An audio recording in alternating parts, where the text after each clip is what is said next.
Boa tarde, meus amigos. Mais uma vez, aqui para darmos continuidade ao nosso estudo. Muito feliz, contente por estar em condições, físicas e intelectuais de tentar fazer essa leitura, essa interpretação que possa cada vez mais esclarecer a nós todos, dar um entendimento melhor daquilo que o Cristo trouxe para todos nós a nível de ensinamento, e as interpretações sempre muito sérias, muito concisas, que Emmanuel faz para nos ajudar nesse processo de compreensão, de entendimento, e acima de tudo nos fortalecendo para que possamos ao entender, a ter uma compreensão mais ampliada, possamos botar em prática, no nosso dia a dia, nas nossas relações humanas, esses ensinos, porque esse é o objetivo, não é?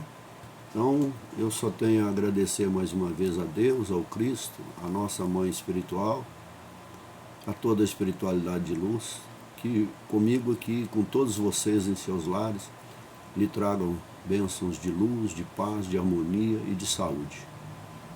Hoje já estamos aí, na lição número 56, onde Emmanuel vai comentar uma passagem que está em Lucas, capítulo 12, versículo 20, onde diz, é uma pergunta importante que o Cristo faz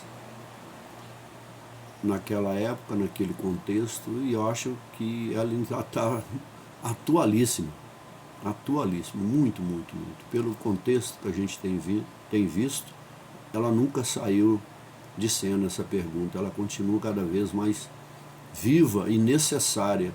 Não mais o Cristo nos perguntar, mas nós nos perguntarmos, não é? E o que tens ajuntado, para quem será? Emmanuel vai dar o título desse estudo de lucros. A próxima lição vai ser chamada o dinheiro, nós vamos falar sobre Timóteo. Depois a outra lição, o título é ganhar, adquirir lucros, não é?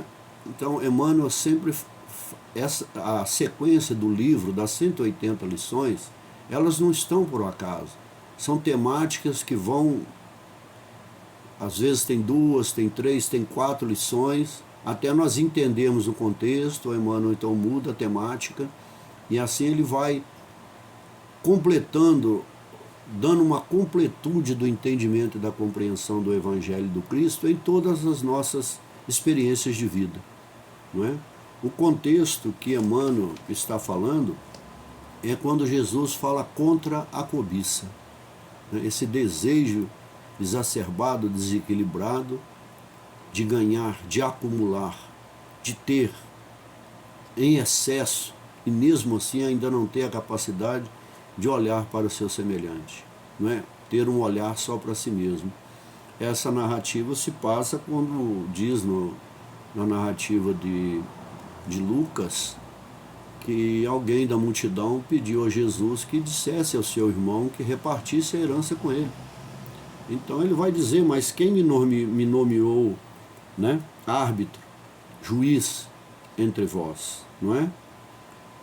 E eu vou ler especificamente do versículo 17 a 21, mas toda essa passagem está no capítulo 12, de 13 a 34, do Evangelho de Lucas. Então, diz assim o Cristo nessa parábola. Ele disse a si mesmo, que farei? As terras do homem deram grande lucro na colheita. Ele disse a si mesmo, que farei? Pois não tenho onde colocar toda a colheita. E disse, farei o seguinte, derrubarei os celeiros e construirei outros maiores, nos quais colocarei meu trigo e minhas posses. Importante essa palavra. Depois direi a mim mesmo, querido, tens acumulado muitos bens para muitos anos. Descansa, come, bebe, desfruta. Não é? Mas Deus lhe disse, insensato, nesta noite te pedirão a vida. Aquilo que preparaste, para quem será? Assim, aquele que acumula para si, não é rico para Deus. Não é? Eu li até o versículo 21. Vejam bem, ele já tinha um excesso de produção, a sua colheita foi tão boa, não é? Ele foi agraciado por uma ótima colheita, e essa colheita, os seus celeiros já estavam abarrotados, então ele planejou construir novos para acumular mais ainda. E o seu egoísmo, o seu desequilíbrio foi tão grande que ele, ao chamar no seu plano de apenas desfrutar, ou seja, ele não vai colocar em movimento nas relações humanas toda essa produção. Ele olha somente para si. Isso é o que nós chamamos de o ápice do narcisismo humano, o egoísmo, né? Uma hipérbole do egoísmo, não é? Então, nesse sentido, é que Emmanuel vai fazer essa leitura e ele vai, de forma gradativa, vocês vão entender na narrativa, Emmanuel vai descrevendo um modo simples, né? Da sociedade como um todo, né? Daquele do mais simples, de nós seres comuns, o desejo, né, de nós acumularmos, até o mais complexo de lucrar, mas lucrar de forma bem elevada, bem substancial, aquela que pode nos tornar a nível econômico muito acima das outras pessoas, e pensarmos que por ter isso nós podemos prolongar até a própria vida, não é?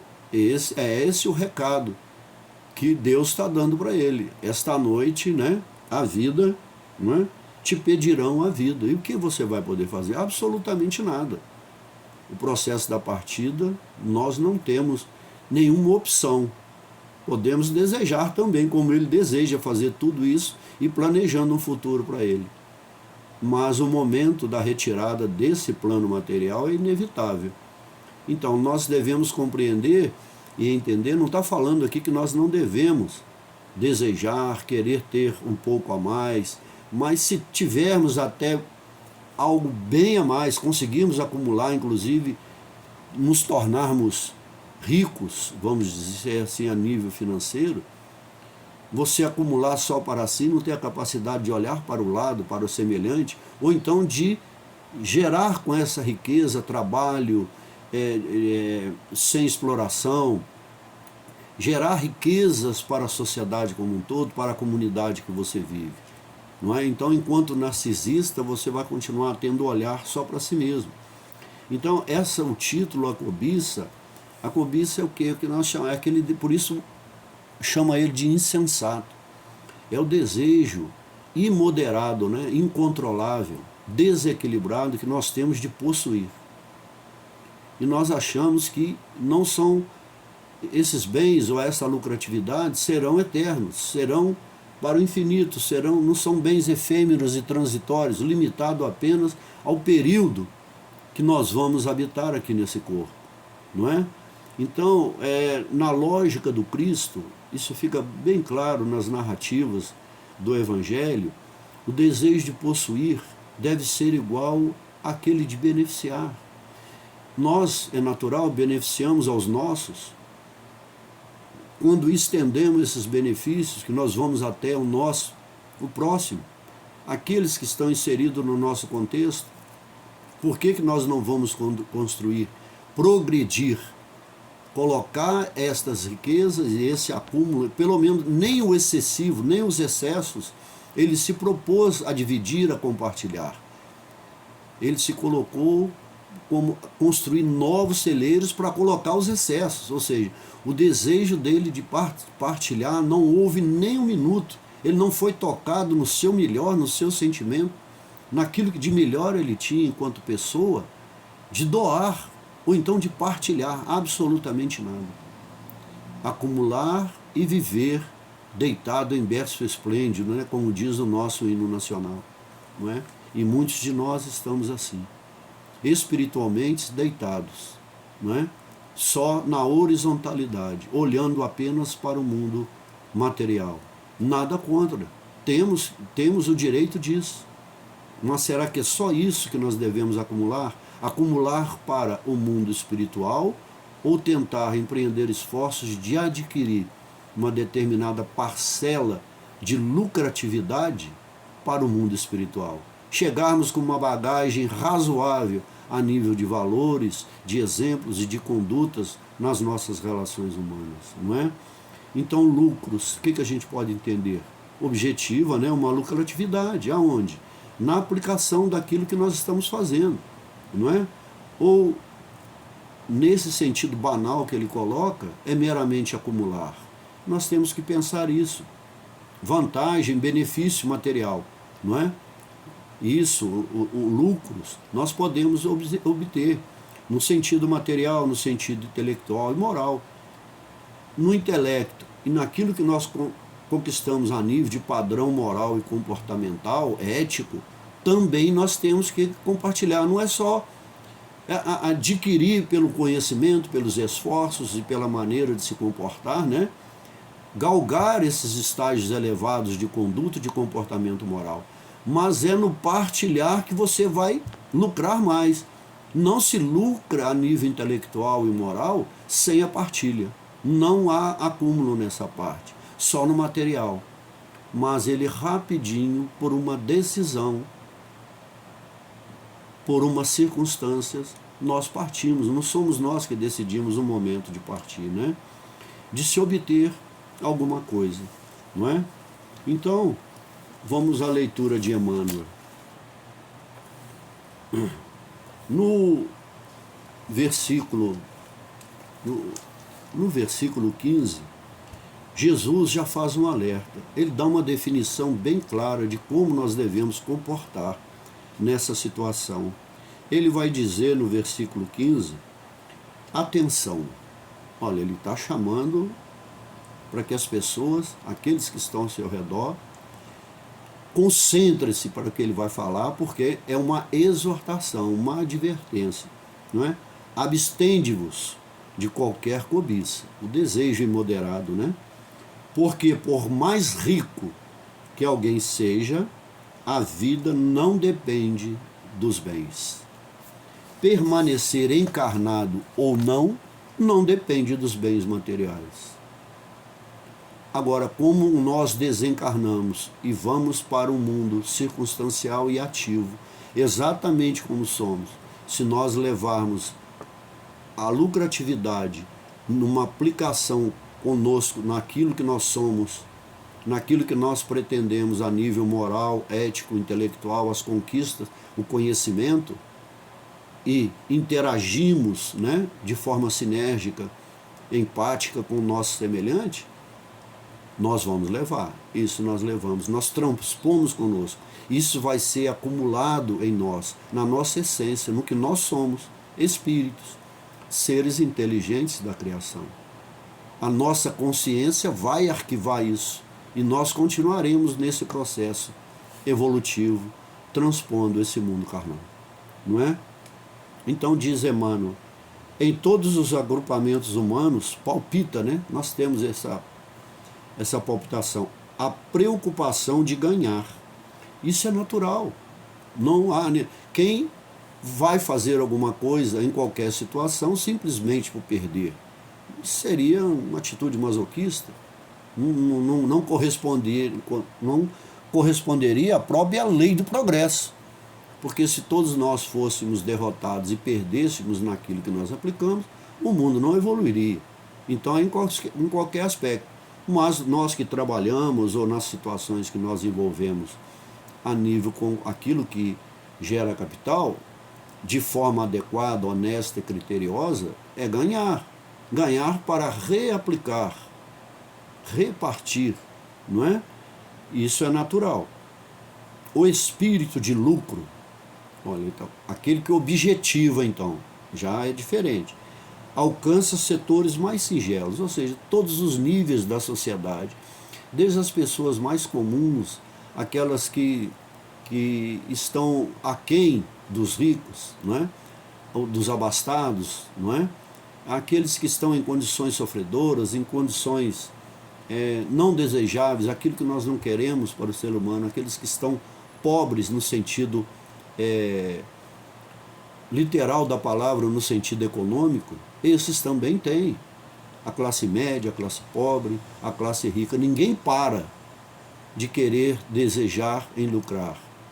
Mas existem critérios para isso, porque somos seres de relação, envoltos num momento e numa circunstância de vida, tanto onde vivemos, na nossa comunidade, no nosso país, no mundo como um todo, não é? Então, diz Emmanuel, meninos mal saídos da primeira infância mostram-se interessados em amontoar egoisticamente alguma coisa, porque são tantas as relações de troca, de permuta, ou daquilo que nós fazemos a nível de trabalho ou não, que nós desejamos ganhar. Levar vantagem é diferente. Aí é outra situação, não é? Então, a sociedade como um todo tem esse propósito, e isso é natural. Agora, quando ele fala meninos, porque isso começa já na tenra idade. Somos ensinados a isso, somos educados a isso.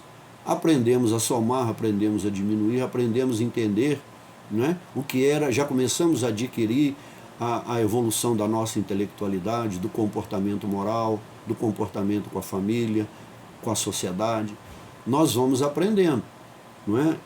Então, sem uma educação, sem um preparo para isso, sem um entendimento, por isso que é importante a educação financeira, o objetivo de se atingir determinados patamares, que isso implica também, não é, a relação com as outras pessoas, o sentido da produtividade positiva, do lucro positivo, não é? Então, oferece o quê? Quando nós começamos a ganhar as primeiras vezes, mesmo quem ganha tem um prêmio, isso causa fortes, o que Emmanuel chama, e que a gente aprende no dia a dia, da literatura, daquilo que nós estudamos, seja de teologia, na própria literatura que nós estudamos de tantos pensadores, na filosofia, né, na teologia, excitações e tentações internas muito grandes. Não tem nada de diabo tentando ninguém. Somos nós que estamos naquela situação. Eu ganhei A, eu posso B, posso C, e continua ganhando. E aí vem aquele ímpeto. Eu vou prodigalizar tudo isso, eu vou acumular. O que eu vou fazer? Quando o estímulo de acumular, de continuar ganhando de forma desequilibrada, o que isso vai gerar, né? Isso vai levar a uma fascinação pelo material, por tudo que rege, por tudo aquilo que está conformado nas regras humanas, de relação uns com os outros. Vem aquele narcisismo dele, né, que ele chama a si mesmo, ó querido, né, eu vou fazer isso para depois apenas descansar. Né? E a vida é um processo contínuo de evolução. A estagnação é o contrário, nos leva ao que Paulo diz, a segunda morte, que é a morte do espírito.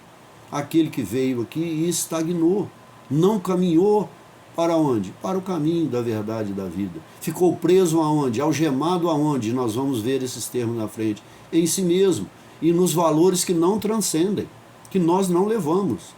Isso qualquer um tem consciência disso, não é? Então, pelo material e acima de tudo, por isso o egoísmo, né? E o orgulho de estar nessa condição vai manter ele aonde?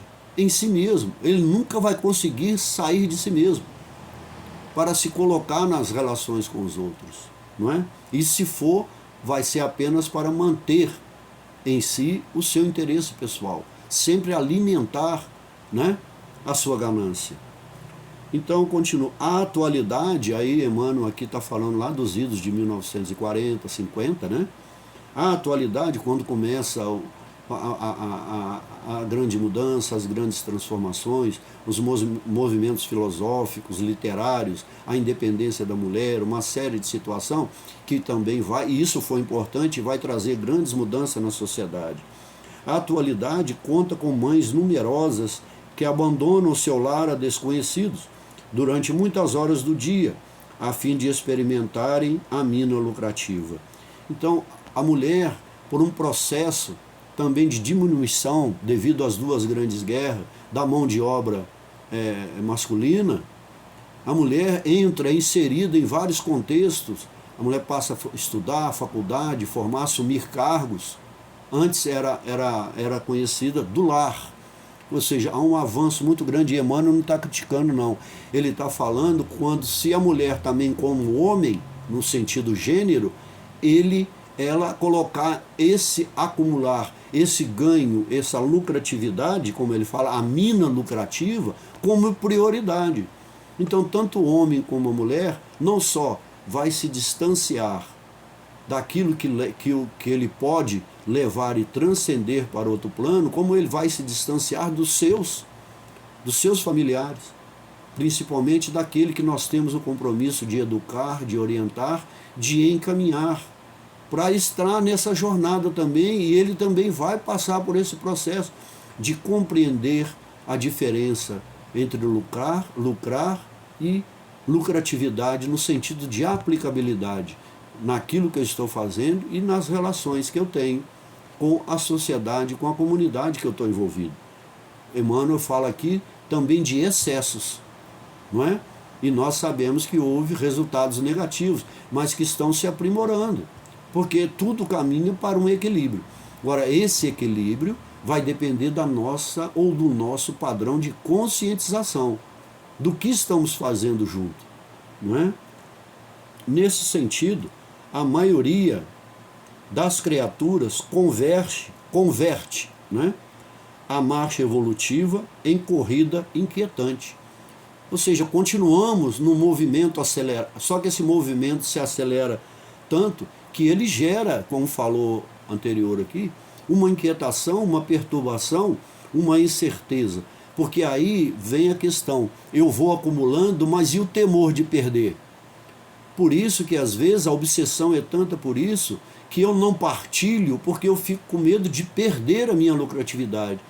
Então o egoísmo é tamanho que nem o excesso eu partilho. Não é?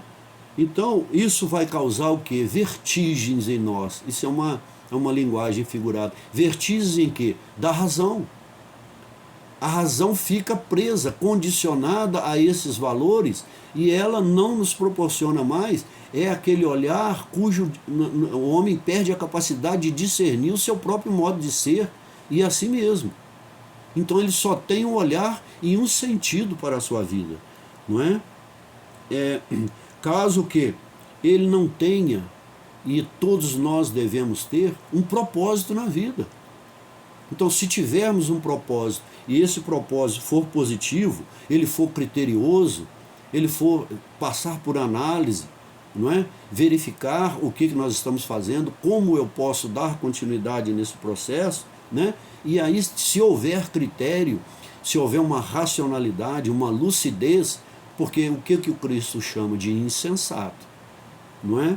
Então, nós vamos então ter a capacidade de discernir aquilo que nós estamos fazendo em nós e em torno de nós mesmos, com as pessoas que nós convivemos, não é?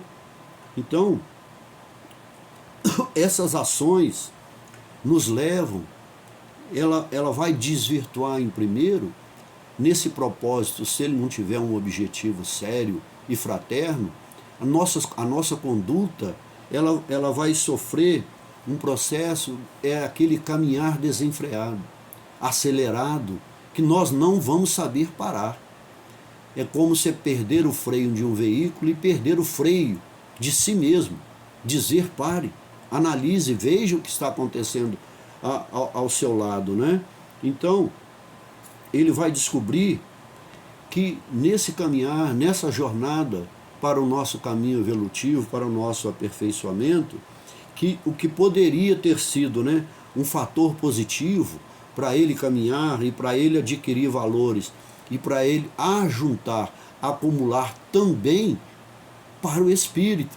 Ele vai descobrir que isso foi um obstáculo para que ele pudesse almejar acesso a moradas mais elevadas, onde as relações de condições econômicas, intelectuais e morais são distintas ainda só quando nós atingimos a condição de espíritos puros, aí elas serão perfeitas, mas serão menores. Então nós seremos seres menos descondicionados dessas prisões do mundo material, das paixões exacerbadas, né? Então, na realidade, quem colocou o obstáculo? Foi o mundo material? Não. O mundo material nos propicia ganhar, lucrar, não é? Mas se isso for a única prioridade da nossa vida, isso vai ser o obstáculo. Porque o objeto, ou os objetos, o objeto das nossas ações para lucrar, ele é limitado a este mundo, não transpõe. Não é? Então continua Emmanuel. Por trás do sepulcro, olha, o ponto de chegada de todos os que saíram no berço, a verdade aguarda o homem e interroga: que trouxeste? É inevitável. Quando partimos, somos questionados. Não será questionado o que eu fiz no sentido dessa narrativa. O que eu fiz no sentido das minhas relações, o que eu compartilhei, não é? Então, nesse ponto de partida será questionado a verdade daquilo que eu acumulei e o que eu fiz. Então, a primeira visita que nós temos, quando a verdade nos questiona, e ela sempre chega, é a verdade nos visitando para mostrar que o acúmulo que nós tivemos apenas para a satisfação própria é a desilusão, colocando a ilusão frente a frente. É o espelho que reflete nós mesmos, mostrando-nos que estamos nos esvaziados espiritualmente de valores. Não levamos nada a nível de qualificação espiritual para almejarmos e querermos uma morada melhor, um mundo espiritual e circunstancial de vida, de relação com espíritos mais elevados. Vamos permanecer espiritualmente desencarnados num plano de provas e expiações, que ainda vamos passar por sofrimentos que poderíamos ter evitado se lucrássemos e compartilhássemos tanto o aspecto material, o intelectual e o moral. Não é? É nesse entendimento. Então, esses lucros, o uso fraterno daquilo que nós lucramos, porque somos irmãos, não é? O uso fraterno desses bens, desses lucros, é que vai nos dar a média de cada um de nós, porque não caminhamos igualmente, não é? Fazemos e nos relacionamos, às vezes temos os mesmos propósitos, mas cada um desenvolve isso dentro de suas potencialidades, não é? Porque quando nós fazemos diferente, mas no sentido negativo, é recusar esse espírito fraternal na relação com os nossos irmãos, é permanecer sempre em si mesmo, não é? E, como eu já disse aqui algumas vezes em alguns estudos, Emmanuel foi muito enfático nessa frase que ele diz: a pior de todas as realidades, ainda é melhor do que qualquer ilusão. Porque nós vamos sofrer quando constatamos isso em nós, principalmente quando nós temos um grau de intelectualidade, de conhecimento, de racionalidade e até mesmo um grau relativo a nível moral e ético. E nós constatamos que o excesso do acúmulo das paixões contrárias aos princípios divinos foram elas que venceram, que nos algemaram, mas nós ficamos felizes, satisfeitos, contentes, não é? Nos nomeamos, até nos elogiamos por ter acumulado tanto e não ter partilhado absolutamente nada, não é? Então, a gente tem que questionar o que realmente vai transcender conosco. Se é o capital ou a curatividade terrena, ou é o capital espiritual que nós podemos adquirir nas relações do uso, cuja finalidade sempre foi e é o bem comum, tudo aquilo que nós adquirimos a nível de padrão, isso é para partilhar, para nós partilharmos com a finalidade de estabelecer o bem comum.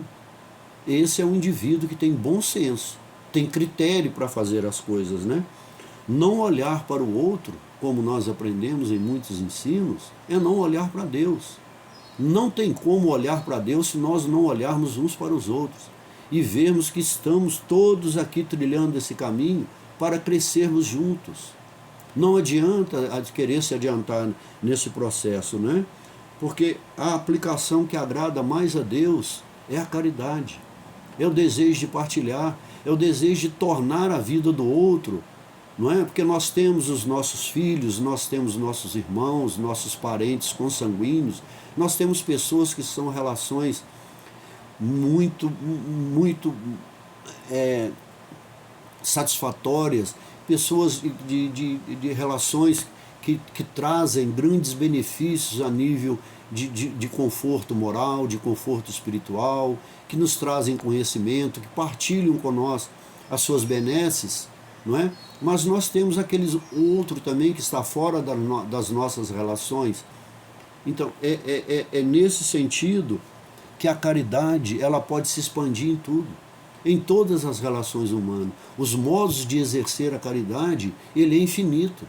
Basta o espírito de se doar e se doar para o outro, para o convívio, para as relações humanas. Estar de forma sinérgica, repetindo, interagindo com os outros, tendo a coragem de olhar para o outro, olhar para as suas necessidades e tentar contribuir da melhor forma.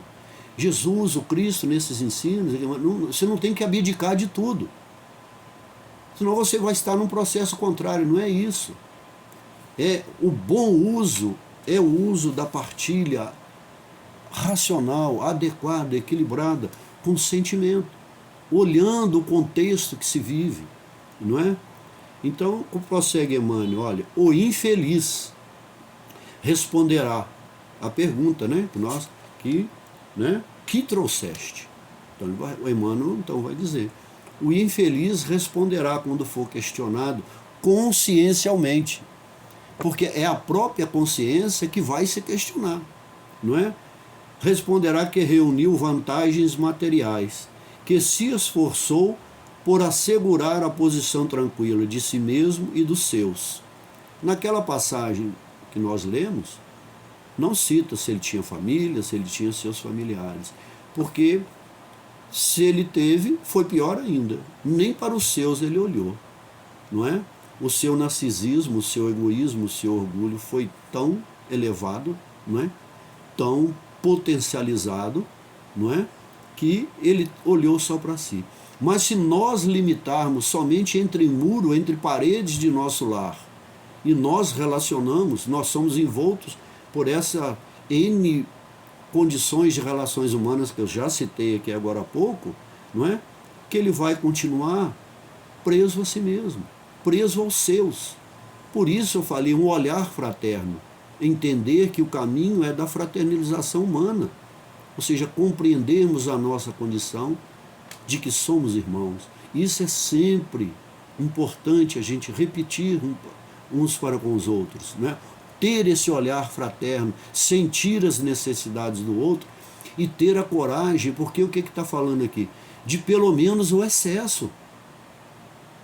Isso já aliviaria muitas pessoas, o sofrimento de muitas pessoas. Chico Xavier dizia isso. Se o homem tivesse a coragem, o despreendimento de partilhar pelo menos o excesso, ele já resolveria em torno de 50% da fome e da miséria humana. A miséria no sentido material mesmo. E se ele não fosse também tão orgulhoso, ele partilharia também os seus bens, levaria a educação a todos os povos, a todos aqueles que estão em condições ainda muito aquém para poderem receber essa educação, essa formação, para pleitear também trabalhos mais elevados, não é? Nós levaríamos isso, nós levaríamos através do exemplo, nós partilharíamos um modo de ser que contribuiria com o nosso semelhante, né? Então, por que ele se torna infeliz, né? É quando ele vai tornar improdutivo todos os seus esforços. Tudo aquilo que ele fez, construir novos celeiros para colocar o excesso de sua produção, de sua colheita, tornou-se tudo improdutivo. Porque a morte vem e vai ceifar a quem? A sua colheita? Vai recolher a quem para ser avaliado? Não é? Porque julgar não tem nenhum sentido de condenar. A palavra crinou no sentido de julgar, de juízo, de ajuizar, é todas as possibilidades que nós recebemos aqui e as algemamos em nós mesmos. Não interagimos e não partilhamos de todos esses dons e essas possibilidades que nós recebemos, não é? Ou seja, morre o homem, morre suas obras. Nada a transpor, nada a levar, não é? Acumulou-se e se perdeu, não é? Então, é muito interessante, e isso é comum nesse entendimento, que nós aqui, enquanto seres encarnados, nesse plano, nesse planeta Terra, tudo aqui nós só temos o usufruto. Nós não temos a posse real de nada. A posse real que nós temos são dos valores e das virtudes, do caráter, daquilo que nós acumulamos em termos de relações que levem ao bem comum, ao bem-estar humano, quando nós contribuímos nesse sentido. Prossegue Emmanuel. Examinada, porém a bagagem, né, verifica-se quase sempre que as vitórias são derrotas fragorosas. Não constituem valores da alma, nem trazem o selo dos bens eternos. Porque tudo ficou aqui. Eu não levei, eu não acumulei, e nem em mim levei nada, absolutamente em minha bagagem. Quando nós passamos no aeroporto, que a bagagem é examinada, só tem bens materiais. Valores que transcendem conosco, que prosseguem com o ser inteligente da criação, que é o Espírito, não é? Na sua jornada, no seu caminho para a eternidade, quando chegarmos à condição de espíritos puros, o alforje está vazio, não é? Então, ele vai passar esse despertamento, essa consciência do tempo perdido. Ele, então, qual é o sofrimento? Ele passa da ilusão para a desilusão. É a pior coisa quando nós nos sentimos desiludidos conosco mesmo. E nós temos consciência que a única razão da nossa queda, do nosso tropeço, fomos nós mesmos. Geralmente nós colocamos a culpa em tudo. Mas nesse aspecto, a conclusão, quem chega a essa conclusão, somos nós mesmos, né? Ou seja, eu troquei a vida, eu substituí tudo isso, como nós falamos antes, aquele egoísmo narcisista dele, né? Ele viveu a vida apenas em todos os aspectos das suas relações, foi um monólogo interior com ele mesmo. Não houve interatividade, não houve relações. Em tudo, absolutamente tudo, inclusive os seus momentos de alegria, de felicidade, também não foram partilhados. Ele acumulou isso tudo no cofre e fechou naquilo que ele tem de melhor dentro do coração, dentro do seu sentimento, não é? Então, o que Emmanuel está nesse monólogo interior, todos os seus ideais, todos os seus projetos ficaram limitados, porque foram projetos que ele desenvolveu de forma leviana, inconsequente, não é? No emprego. A sua submissão total foram aos valores materiais e terrenos, não é? Ele se trancou nesse modo de vida e não conseguiu sair. E como pretendemos um modo diferente no plano espiritual, se nós transpomos, se nós partimos da mesma forma com aquilo que nós conseguimos desenvolver a nível intelectual, a nível de conduta, a nível moral e a nível material, nós não levamos os objetos, os acúmulos materiais no sentido literal, mas levamos e continuamos presos a eles no mundo espiritual. Não transpomos, ficamos limitados, condicionados à crosta terrena, presos por essas paixões e por esses desejos exacerbados que nós acumulamos em nós. Atingida semelhante equação, olha, equação, ele equacionou, ele avaliou tudo, então, quando chega no plano espiritual e vê que está esvaziado, né? É a nudez espiritual, não é? Então, o viajor olha para trás, não é? Para tomar consciência, né? Olha para trás e sente frio. Prende-se de maneira inexplicável aos resultados de tudo o que amontoou na crosta da terra, como eu falei antes. A consciência inquieta, enche-se de nuvens e a voz do Evangelho soa-lhe aos ouvidos. Pobre de ti, porque teus lucros foram perdas desastrosas. E o que tens ajuntado, para quem será? Terceira vez que essa pergunta nos é feita, né? Então, ele edificou, quando diz aqui, atingida, né? Semelhante equação. Nesse exclusivismo narcisista e egoísta, não é? O que ele teve? Foi pseudo-posses. Não houve nada de real que ele acumulou. Tudo ficou limitado, não é?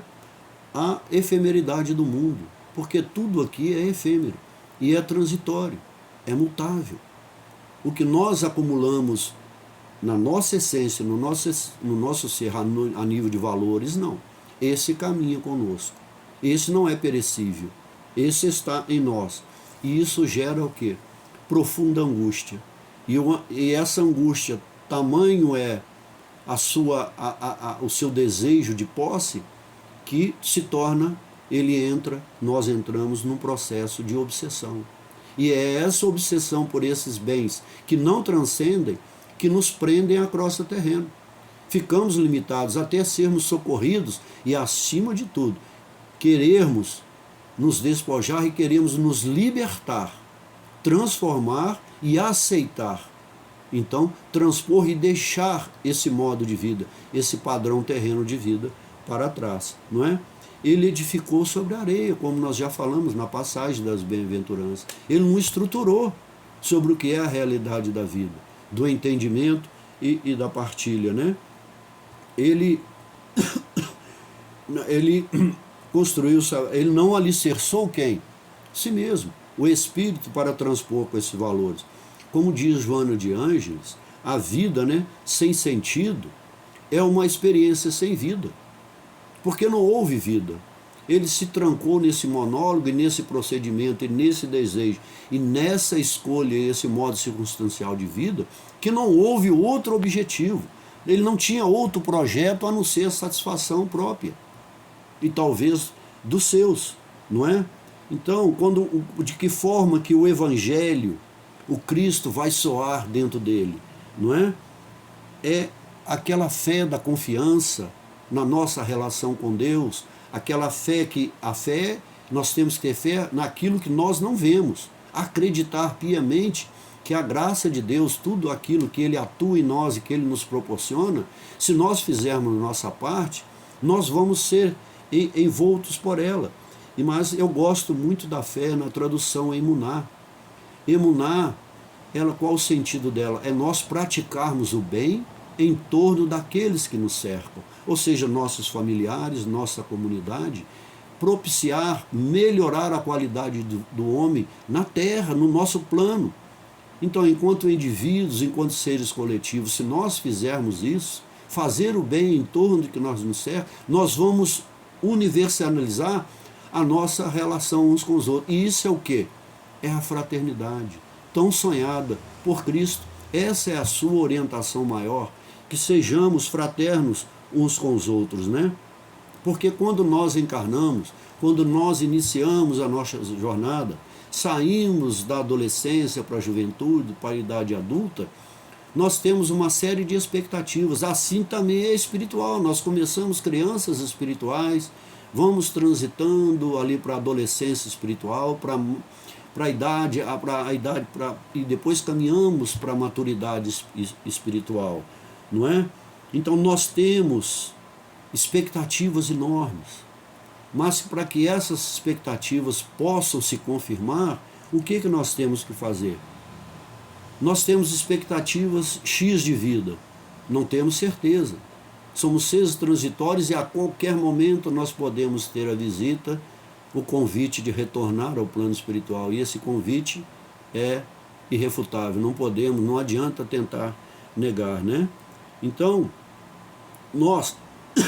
quando nós nos despreendemos desses valores, essas expectativas, elas vão se alicerçar, então nós podemos ter expectativas de maiores anos de vida, tanto aqui quanto no plano espiritual, se nós estivermos calcados nos valores da partilha, do amor e da fraternidade.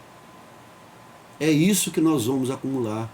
Os bens que nós acumularmos aqui também vão transcender conosco, porque nós aplicamos os bens materiais que nós ganhamos na sociedade, naqueles que estão ao nosso entorno.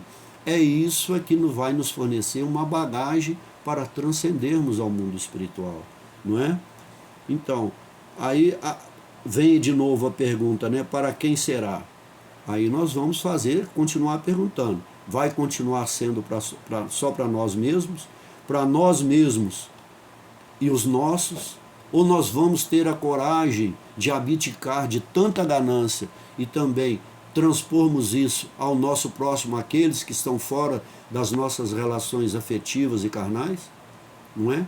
Que é partilharmos todos uns com os outros, ou seja, nesse sentido é transcender, não é? Transcender é acumular para a eternidade, que será a morada de todos os seres que vão atingir a ressurreição final, que aí é residir no plano da eternidade. Não há mais a necessidade de encarnar, em vir morar num corpo físico, né?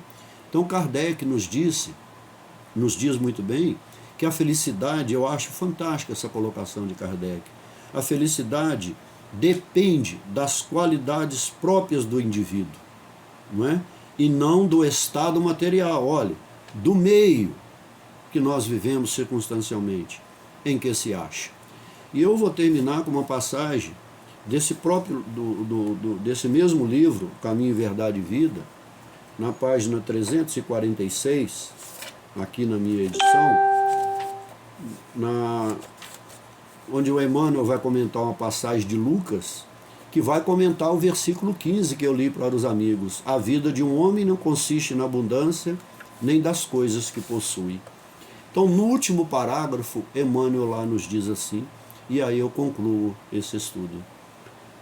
O Senhor não te identificará pelos tesouros que ajuntastes, pelas bênçãos que retivestes, pelos anos que viveste no corpo físico. Reconhecer-te-á pelo emprego de teus dons, pelo valor de tuas realizações e pelas obras que deixaste em torno dos próprios pés. O pé estacionado ou o pé que está numa jornada em conjunto com o seu próximo e com o seu semelhante. Meus amigos, muito obrigado. Nessa leitura e nesse comentário, sentindo a presença de vocês, que são amigos muito caros para mim, não é? Hoje estou distante fisicamente, mas espiritualmente e mentalmente vocês continuam muito próximos a mim. Espero que eu e todos nós juntos possamos aprender, possamos colocar em prática esses ensinamentos e ter uma coragem para olhar com mais desprendimento, com mais amor, de uma forma mais consciente, mais equilibrada, não é? Para o nosso semelhante, para a nossa vida, em torno dos nossos pés, em torno daquilo que nós vivemos. Um olhar em volta. Com certeza nos tornaremos seres melhores. Tenham todos um resto de semana com muita paz, muita saúde, que as benesses do Pai, do Filho e de toda a espiritualidade, não é? Estejam convosco, esteja com seus familiares, esteja com toda a humanidade nesse momento tão conturbado que nós vivemos. Que assim seja. Até a próxima.